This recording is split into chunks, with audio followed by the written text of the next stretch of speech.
السلام علیکم جناب طارق جمیل آپ سے مخاطب ہوں. اچھا جی، میری تو بڑی دو ٹاپکس ہیں. ایک تو بہت گرم ہے، روزانہ کوئی نہ کوئی گرم خبر آ جاتی ہے، اور میری خواہش تو یہ ہوتی ہے کہ کوئی اور موضوع چھیڑا جائے، سیاست پر بات نہ کی جائے.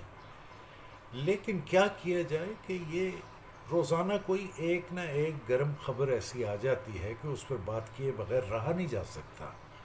مثال کے طور پر اب جو گرم خبر گردش کر رہی ہے، وہ خیر اتنی گرم تو نہیں رہی لیکن ہے، گرم ہے ابھی تک. وہ ہے محترمہ فردوس عاشق آوان کی برطرفی. اب یہ کوئی ایسی بات تو نہیں تھی، لیکن بہرحال مجھے عمران خان صاحب سے ایک گلہ ہے ذاتی طور پر. وہ گلہ یہ ہے، وہ گلہ اس لیے بھی ہے کہ جو ریپلیسمنٹس آئی ہیں نا، وہ شاید وہ کام نہ کر پائیں جو فردوس عاشق آوان کرتی رہی ہیں. اور وہ یہ ہے کہ خان صاحب اچھا خاصا ہمیں انٹرٹین کر رہی تھی، کچھ ہنسنے کا موقع مل رہا تھا، آپ نے وہ بھی ہم سے چھین لیا. یہ کیا کیا آپ نے؟ اچھا، اہم اس لیے بھی ہے فردوس صاحبہ کا جو استعفیٰ تو نہیں، ان کی برطرفی میرے نزدیک. چونکہ دیکھیں نا، میں میڈیا کا آدمی ہوں اور شوبز کا آدمی ہوں. تو پہلے یہ وزارت جو تھی وہ کہلاتی تھی وزارت اطلاعات و نشریات. اطلاعات تو آپ سمجھتے ہیں کہ انفارمیشن، اس میں نیوز بھی آ جاتی ہے، اس میں حکومت بھی آ جاتی ہے، حکومت کی پالیسیز کا جو ہے ابلاغ اور پرچار بھی آ جاتا ہے، اور حکومت کی ہدایات بھی آ جاتی ہیں. تو یہ اطلاعات ہو گئی. نشریات میں چونکہ سارا کچھ آ جاتا ہے، تو اس میں ظاہر ہے کہ ہم لوگ جو انٹرٹینمنٹ سے تعلق رکھتے ہیں ان کا شعبہ بھی آ جاتا ہے. تو نشریات میں جو وزارت اطلاعات و نشریات ہوا کرتی تھی، وہ کچھ ہمارے بارے میں بھی سوچا کرتی تھی، یعنی انٹرٹینمنٹ کے بارے میں. بعد میں ایسا ہوا کہ وہ صرف وزارت اطلاعات رہ گئی، اور پھر اس کے بعد ایسا ہوتا گیا کہ اس وزارت کی پوری توجہ جو ہے وہ صرف نیوز پر اور اپنی پارٹی کی کارکردگی پر مرکوز ہو کر رہ گئی. اب اس میں ہم لوگ پیچھے رہ گئے، یعنی انٹرٹینمنٹ والے. اور یہ جو انٹرٹینمنٹ چینلز ہیں ان کی طرف کوئی توجہ نہیں دی گئی کہ وزارت ان کے لیے کیا کر رہی ہے، کیا نہیں کر رہی. یہ سارا کچھ ان کی توجہ جو ہے اسی بات پر رہی کہ اطلاعات یعنی نیوز کے اینگل سے بات کی جائے. اور لے دے کہ یہ انٹرٹینمنٹ جو ہے یہ چلی گئی کسی حد تک، پتہ نہیں کس حد تک، پیمرا کے پاس. پیمرا جانے اور یہ جانے. اچھا جی، خیر پیمرا کے اس میں اختیار میں شاید نیوز چینل بھی آتے ہیں. لیکن وہ ایک لطیفہ یہ ہوا، لطیفہ کیا ٹریجڈی یہ ہوئی کہ بالکل اگنور کر دیا گیا انٹرٹینمنٹ کو. اور اگنورنس اس حد تک کہ ان کی یعنی ان کی کیا کہوں، ان کی بہتری کے لیے، انٹرٹینمنٹ کے شعبے کی بہتری کے لیے کیا کیا جائے کیا نہ کیا جائے. ہم پاکستانی ہیں، ہمارا ایک کلچر ہے، ہماری ایک تہذیب ہے، ہمیں اس حوالے سے کیا کرنا چاہیے کیا نہیں کرنا چاہیے.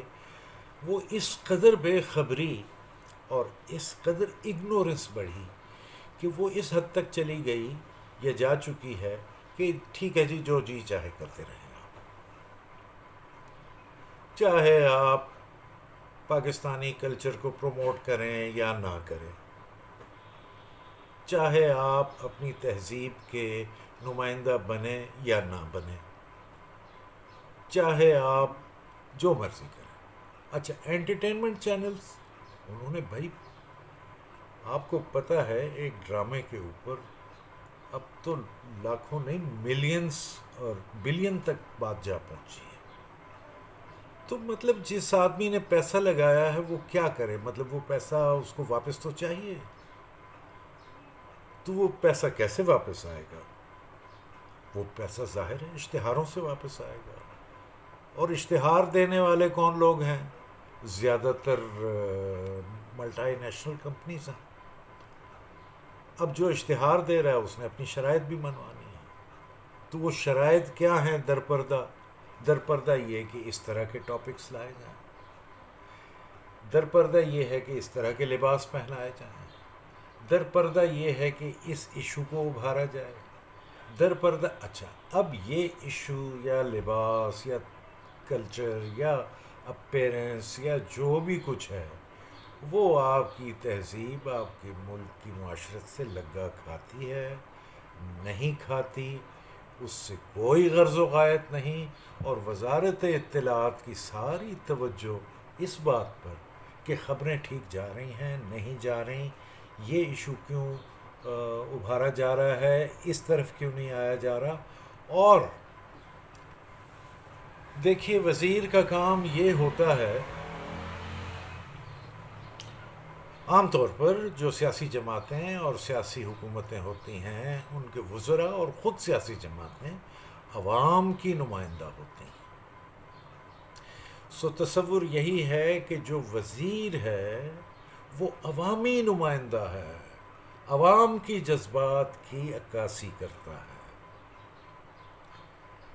کیونکہ بیوروکریسی یا جو ادارہ ہے یا جو سرکاری ملازمین ہیں، ان کا تو تعلق عوام سے اس طرح نہیں ہوتا، انہوں نے تو ایک خاص انداز میں کام کرنا ہوتا ہے، لیکن اس سٹیئرنگ کو عوامی، یعنی جو جذبات ہیں اور عوامی خواہشات ہیں، اس سڑک پر لانا پھر عوامی نمائندے کا کام ہوتا ہے، اور عوامی نمائندہ ہی وزیر ہوتا ہے۔ لیکن پچھلے کچھ عرصے سے، یہ حکومت ہی نہیں، اس سے پچھلی حکومت، پھر اس سے پچھلی حکومت، پھر اس سے پچھلی حکومت، انہوں نے انٹرٹینمنٹ کو سرے سے اگنور کیا، اور سارا زور اس بات پہ لگ گیا کہ میں تو سمجھتا ہوں، مجھے معاف کیجیے گا، اسٹیٹ بھی پیچھے رہ گئی، سارا زور اس بات پہ لگ گیا وزارت اطلاعات کا اور ان نشریاتی اداروں پہ، یعنی جو جو جو انفارمیٹو چینلز ہیں، یعنی نیوز چینلز، وہ سارا زور اس بات پہ لگ گیا کہ حکومت کی کارکردگی اور حکومت کی نہیں کارکردگی، کچھ اپوزیشن، کچھ یہ، اور یہ تو آپ کو پتہ ہے کہ چینلز پر یہ جو نیوز پروگرامز ہیں، ان کو چٹخارے دار اور مزیدار بنانے کے لیے اپوزیشن اور اپوز کرنا جو ہے، وہ ظاہر ہے کہ اس سے بڑی چٹخارا بنتا ہے اور مزہ آتا ہے۔ تو اس بات میں تو مزہ نہیں آتا کہ حکومت نے یہ کیا، حکومت نے تو وہ یہ سارا یعنی حزب یعنی مخالفت اور حمایت، اور حکومت کی مخالفت، حکومت کی حمایت پہ رہ گیا، اور بیچ میں سے وہ ایلیمنٹ جسے عوام کہتے ہیں وہ مائنس ہو گئی خیر سے۔ اب یہ جو دو صاحبان آئے ہیں، اللہ کرے یہ اس طرف بھی توجہ دیں کہ انفارمیشن اور خبروں کے ساتھ ساتھ بھائی یہ انٹرٹینمنٹ والے بھی کچھ لوگ ہیں، اور یہ بھی کچھ کر رہے ہیں، اور یہ جو کرتے ہیں یقین کریں کہ اس کے اثرات بہت گہرے ہوتے ہیں۔ سو اس کی طرف توجہ کی بہت ضرورت ہے۔ بات پھر وہیں فردوس عاشق آوان پر آ جاتی ہے کہ اگر یہ انٹرٹینمنٹ کے لیے نئے لوگ کچھ نہیں کرتے تو بھائی وہ اچھا خاصا انٹرٹین کر رہی تھیں، کوئی لطیفے سنا دیتی تھیں، کوئی جگتیں مار دیتی تھیں، تو ہمیں مزہ آ جاتا تھا، اگرچہ ہمیں اچھا نہیں بھی لگتا تھا. لیکن یہ ہے کہ اسکرین سے انٹرٹینمنٹ کی ایک ایک جو ہے نا، ایک اسکرین سے انٹرٹینمنٹ کا ایک ایلیمنٹ جو ہے وہ مائنس ہو گیا. اب دیکھیں کیا ہوتا ہے. یہ لوگ تو بہت ساری وجوہات بیان کرتے ہیں، جی وہ اس وجہ سے چلی گئیں، وہ اس وجہ سے انہیں نکال دیا گیا، یہ اس وجہ سے نکال دیا گیا. بہرحال پیچھے مڑ کے پیپلز پارٹی کو تو نہیں دیکھ سکتی وہ، اور مسلم لیگ نون کا بھی کوئی امکانات نہیں ہے. اب یہاں پتہ نہیں رہتی ہیں نہیں رہتی، اور پی ٹی آئی میں تو ایک قاف رہ جاتی ہے. اب دیکھیے تو کیا قاف اور فردوس عاشق آوان کا کیا، یہ عاشق میں قاف تو ہے. تو دیکھیے، دوسرا ٹاپک میں آپ سے بیان کرنا چاہ رہا تھا ڈاکٹرز کے بارے میں، لیکن اب چونکہ بات ذرا لمبی ہو گئی ہے، اس سے اگلی بات جو اگلا اپلوڈ کروں گا میں، وہ آپ سے ڈاکٹرز کی بات کروں گا. اللہ تعالیٰ ان سب ڈاکٹرز کی جو اس وقت پاکستان میں ہر ہسپتال میں ہر کلینک پر خدمت کر رہے ہیں، اللہ تعالیٰ ان کی حفاظت فرمائے اور ان کو ہمت اور حوصلہ دیے رکھے، اور یہ اپنے ملک کے لیے جو بھی کچھ کر رہے ہیں، ہمارے پاس تو لفظ نہیں ہیں کہ ہم ان کا شکریہ بھی ادا کر سکیں، لیکن ان کو سلیوٹ. اور آپ سے خدا حافظ. اللہ حافظ.